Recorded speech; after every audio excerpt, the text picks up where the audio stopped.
Sir একটি পরিবারে দেখা যায় যে সবচেয়ে ছোট্ট শিশুটি যে তাদেরকে আসলে পরিবারের অন্যান্যদের অন্য রকমের একটা খেয়াল থাকে, কিন্তু শিশুরা অনেক সময় অনেক ধরনের দুষ্টামি করে, সেখান থেকে ব্যথা পায়, আবার ব্যথা না পেয়েও পড়াশোনাকে একটু ফাঁকি দেওয়ার জন্য ওরা তো আসলে এই বয়সে বোঝে না কিছু, বলে যে আমার এখানে ব্যথা করছে, এখানে ব্যথা করছে।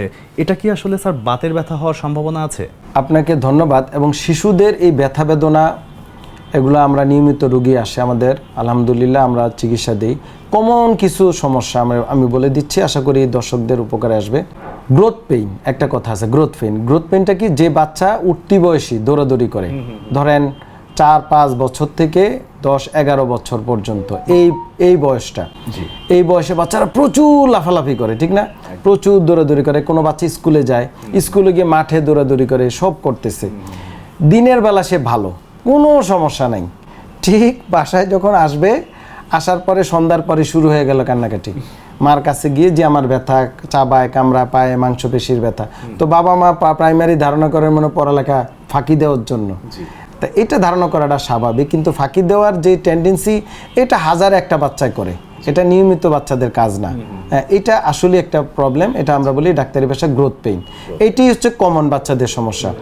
তো এখন আসেন কেন হয়। একটা উঠতি বয়সী বাচ্চাদের অনেক চাহিদা থাকে, হ্যাঁ, আর ডেভেলপমেন্টাল স্টেজ। আমরা একটা বাচ্চার একদিক দিয়ে মানসিক ডেভেলপমেন্ট হয়, আর দিক দিয়ে ফিজিক্যাল ডেভেলপমেন্ট হয়, মানুষ আস্তে আস্তে বড় হতে থাকে। তো তার এই চাহিদার সাথে পুষ্টির যদি ঘাটতি হয়, তখন এই সমস্যাটা হয়। বাচ্চারা পানি কম খায়, তখন তাদের এই পেইনটা আসতে পারে।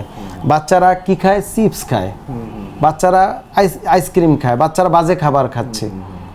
আপনি যতই ট্রাই করেন, এটা সবারই একটা কমপ্লেইন, ঠিক না? জি স্যার। তো এই ক্ষেত্রে আমাদের বাচ্চাদেরকে পুষ্টিকর খাবার দিতে হবে, যেমন দুধ, ডিম, এগুলার অভাবে মাছ, তরি তরকারি, এগুলা আমাদের বাচ্চাদেরকে দিতে হবে। বাহিরের খাবার যতটুকু বাচ্চাদের কমিয়ে ফেলা যায়, আর এটা নিয়ে ভয় পাওয়ার কোনো কারণ নেই।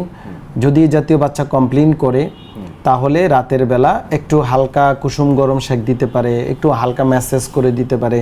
যে কোনো ব্যথানাশক, যেমন ডাইক্লোফেনাক জেল কিনতে পাওয়া যায় যে কোনো দোকান থেকে, আর একটু মা দিতে পারে, একটু প্যারাসিটামল বাচ্চার বয়স ভেদে দিতে পারে। এটা তো কমনলি এখন উঠেছি ওষুধ, এটা বাসা রাখা যায়, এগুলা দিতে পারে। খাবারের কথা তো আমি বললাম, এতেই চলে যাবে।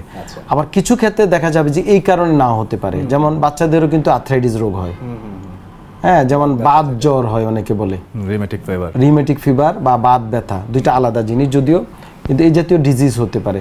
যদি এই বাচ্চাদের এই সমস্যাটা আমি যেটা বললাম, এই ট্রিটমেন্টের পরও ভালো না হয়, অবশ্যই চিকিৎসকের শরণাপন্ন হতে হবে। এই ক্ষেত্রে আমরা বাচ্চাদের ব্লাড টেস্ট করে বা ফিজিক্যাল এক্সামিনেশন, এক্সরে করে আমরা বুঝতে পারি যে এনাদার কোনো রোগ আছে কিনা। যেমন বাচ্চাদের কমন একটা রোগ আমরা বলি পারথেস ডিজিজ, হিপ জয়েন্টে হয়। সাধারণত 11 থেকে 13-14 বছর বয়সে, এই বয়সে হয়। হিপ জয়েন্টটা নষ্ট হয়ে যেতে পারে, যে বাচ্চা খুঁড়িয়ে হাঁটছে, কোনো হিস্ট্রি নাই, যে তুমি ব্যথা পেয়েছো না, বলতে পারে না, কিছুই জানে না, খুঁড়িয়ে হাঁটছে এবং হাঁটতেছে এবং জ্বর আসে, বাচ্চা ক্লান্ত হয়ে যাচ্ছে, তখন অবশ্যই ডাক্তারের শরণাপন্ন হতে হবে। তো কমনলি গ্রোথ পেইনটা হচ্ছে বাচ্চাদের, যেটা খাবার দাবারের এবং চলাফেরা, উঠা বসা, বাচ্চার খেলাধুলার কারণে হয়ে থাকে। আচ্ছা, পেইনের ধরন দেখে কি স্যার গ্রোথ পেইন এবং বাতের ব্যথা এই দুটোর পার্থক্য করতে পারবে বাড়িতে?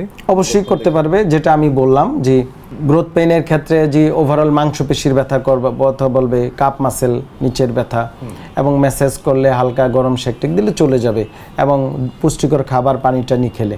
কিন্তু অন্যান্য ব্যথা, যেমন আর্থ্রাইটিসের ব্যথা স্পেসিফিক জায়গায় হবে, স্পেসিফিক, ধরেন একটা হিপ জয়েন্ট হতে পারে, বা একটা হাঁটুতে, বা অনেক সময় ওই জায়গা ফুলে গিয়েছে বা লাল হয়ে গেছে, চেহারা চেঞ্জ, রোগীর জ্বর আসতেছে, বা গতানুগতিক ট্রিটমেন্টে না আপনার এই প্যারাসিটামল খেয়েও যাচ্ছে না, তখন অবশ্যই ডাক্তারের শরণাপন্ন হতে হবে।